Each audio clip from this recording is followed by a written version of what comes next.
Mas, kamu ngapain sih? Tanya Kasih heran saat melihat suaminya sedang menggali tanah. Ini, mau tanam pohon rambutan. Jawab Rangga. Oh, tumben. Sejak nikah sama kamu baru sekarang aku lihat kamu pegang cangkul. Demi anak. Nanti pohon ini akan sama umurnya dengan tumbuh kembang anak kita. Gimana, bagus kan? Iyalah mas, terserah kamu aja. Foto dulu, mau aku kirim ke grup keluarga kita. Rangga langsung berpose sambil memegang cangkul. Hanya satu kali jepretan Kasih langsung mengirimnya ke grup keluarga. Heran sama orang ganteng, mau foto sejelek apapun tetap aja ganteng.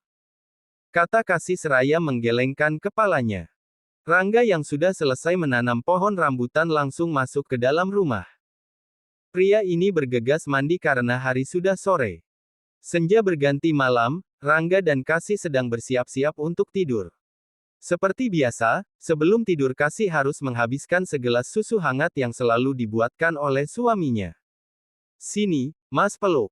Ujar Rangga yang setiap malam memiliki pekerjaan baru yaitu mengelus-elus perut buncit istrinya. Rangga dan Kasih sudah jauh berlayar ke alam mimpi. Pasangan suami istri ini selalu tidur berpelukan. Tepat tengah malam, tiba-tiba saja Rangga mengigau. Entah apa yang sedang dimimpi pria ini, Kasih berusaha membangunkan suaminya. Mas, bangun mas. Kasih mengguncang tubuh suaminya.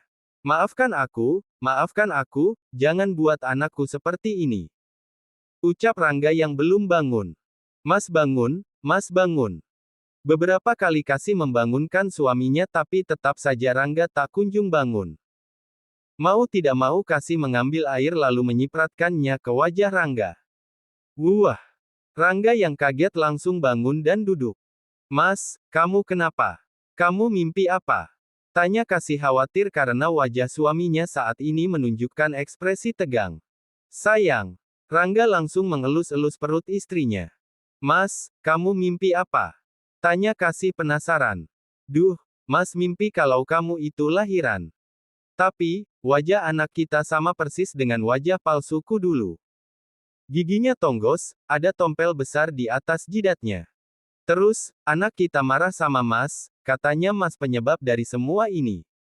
Rangga menceritakan mimpinya pada Kasih. Hufet. Kasih menarik nafas panjang. Makanya Mas, kalau mau ngerjain orang dikira-kira dulu. Ada efek sampingnya enggak? Sekarang kamu mimpi seperti itu, membuatku takut aja. Omel Kasih. Sayang, bagaimana ini? Rangga khawatir. Semua ini salahmu. Seru Kasih. Besok pagi kita langsung USG ya. Kita pastikan keadaan anak kita. Kamu sih Mas. Kasih benar-benar geram. Sayang, Mas minta maaf. Ucap Rangga. Aku jadi kepikiran, semoga aja anak kita sehat, sempurna tidak kurang satu apapun. Ucap Kasih langsung diaminkan oleh Rangga. Rangga mengajak istrinya kembali tidur. Saat Kasih sudah terlelap, Rangga tidak bisa tidur karena ia terus memikirkan mimpinya tadi. Sumpah, nyesal aku udah ngerjain istriku dulu.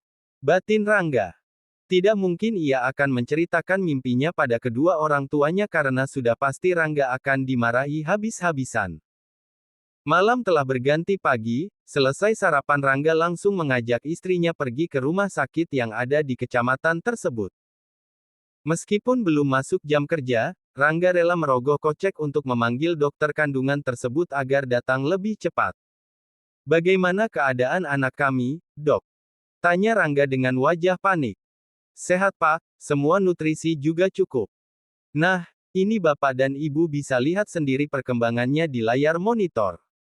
Rangga dan Kasih langsung menghembuskan nafas lega. Syukurlah. Ucap Rangga dalam hati. Dok, di mana saya bisa membeli alat seperti ini? Tanya Rangga membuat dokter terkejut. Saya ingin memantau anak saya setiap hari. Duh, kalau alat seperti ini tidak diperjualbelikan dengan bebas. Harus ada izinnya pak, lagian hanya dokter yang boleh memakainya. Saya sarjana strata 2.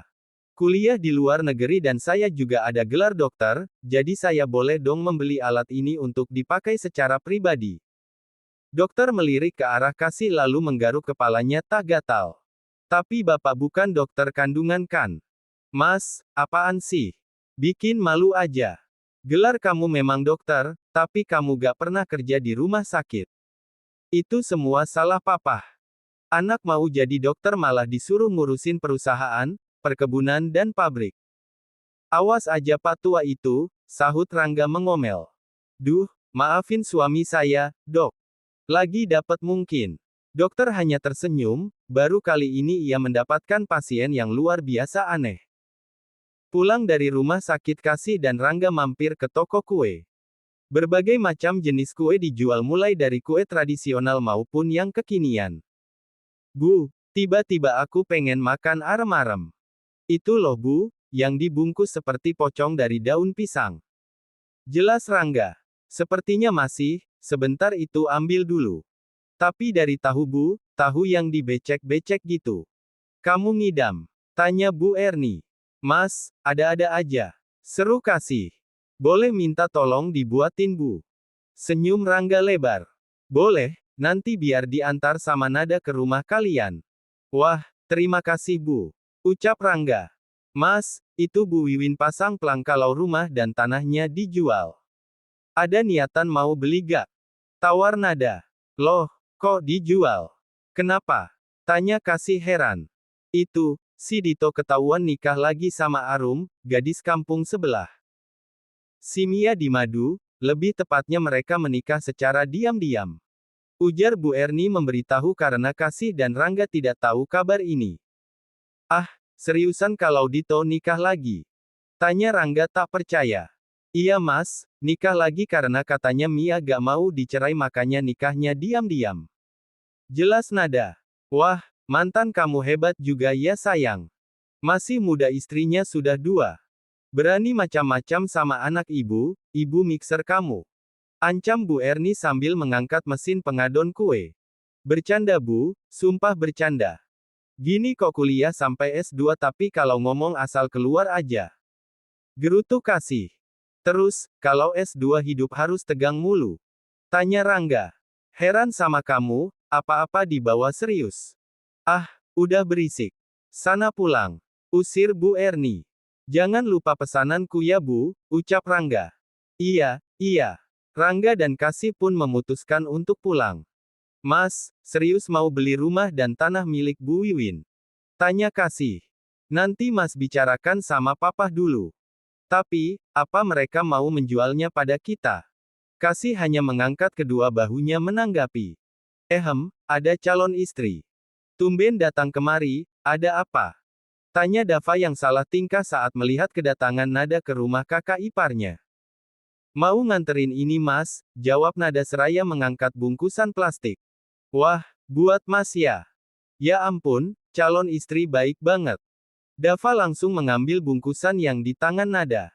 Ini pesanan Mas Rangga, bukan untuk Mas Dava.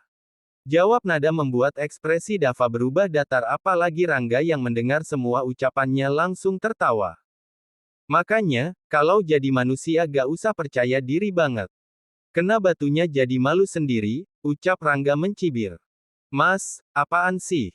Kasih mencubit lengan suaminya. Nada pamit pulang dulu. Kata ibu jangan lama-lama.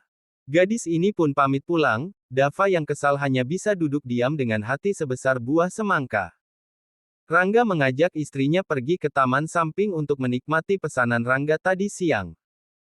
Sementara itu, Dito tiba-tiba saja datang ke rumah Mia dengan membawa surat dari kantor pengadilan agama. Mia yang tidak terima langsung merobek-robek surat-surat tersebut.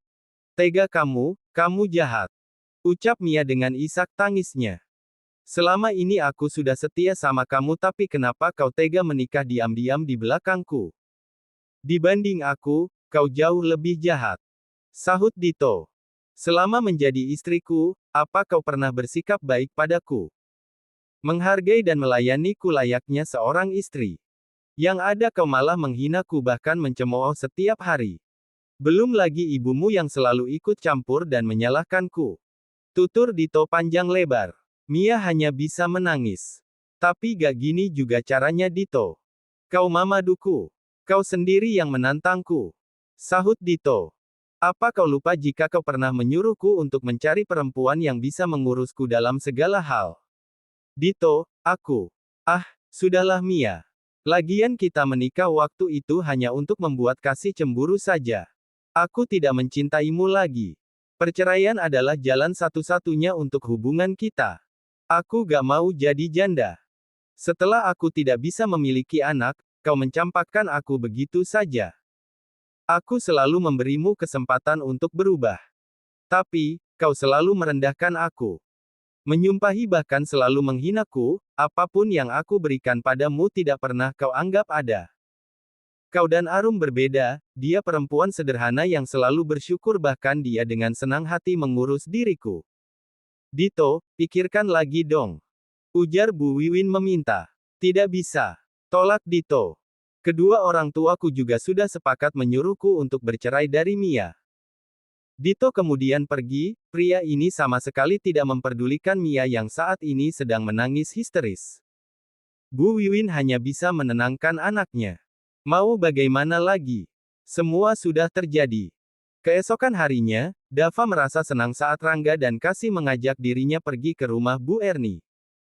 Ini adalah satu kesempatan bagi Dava untuk melihat Nada.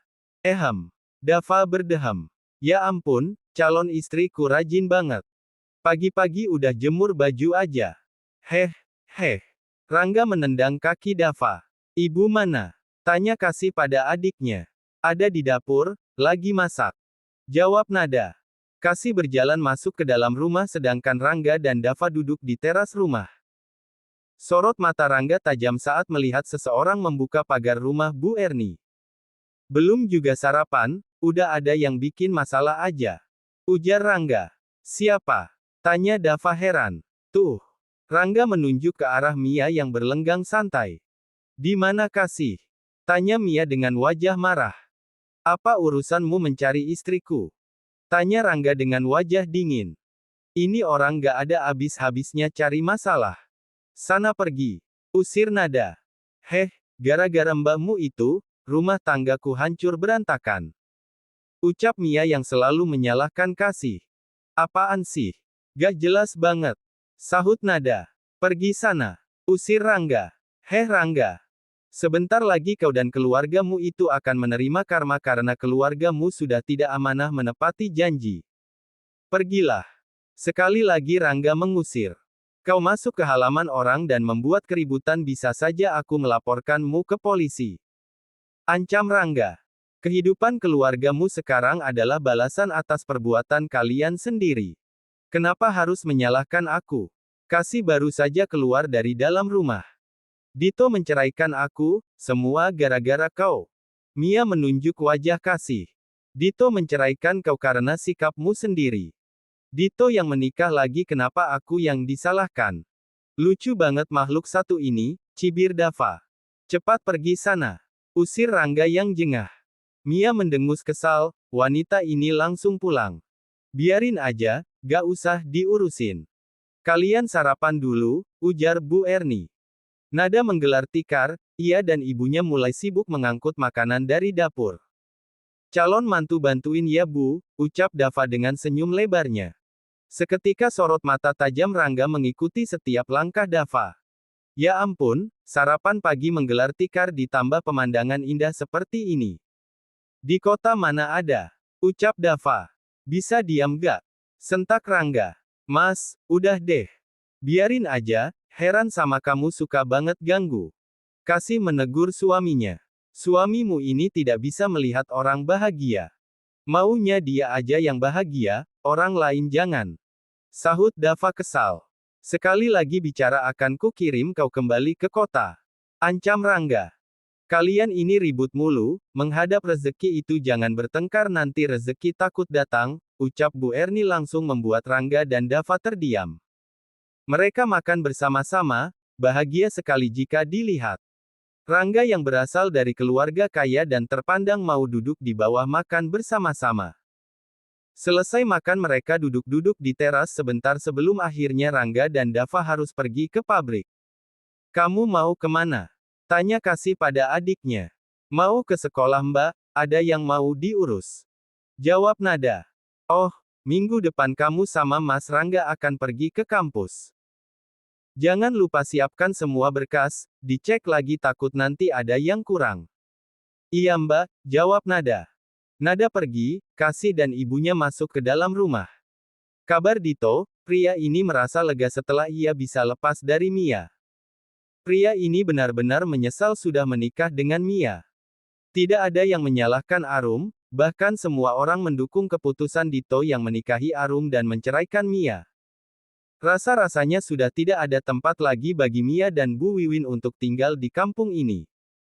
Mereka mulai sibuk mencari orang yang mau membeli rumah beserta tanah mereka.